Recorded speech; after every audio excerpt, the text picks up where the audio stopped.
Alright, you learn how to use a for loop to iterate through a list. Sometimes though you might have to iterate through two lists at the same time. Let's say you have two lists. A list with 3 items where you have some names, let's say James, John and Jack. Pretty creative here. And you also have another list, let's say email, domains, which also has 3 items. It has Gmail, Hotmail and Yahoo.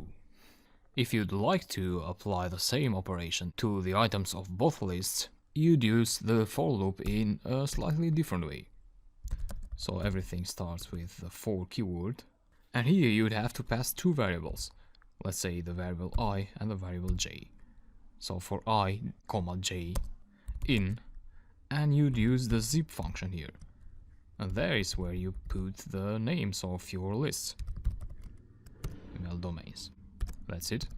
And here is where you write your actions, your operations, what you want to do with the variable I and j. Let's try to print them out first before we do something more creative.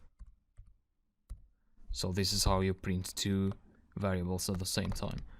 Click save, go to your command line, this is script 7.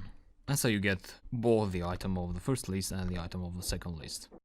So that's how you use the for loop for iterating in more than one list. So let's move on.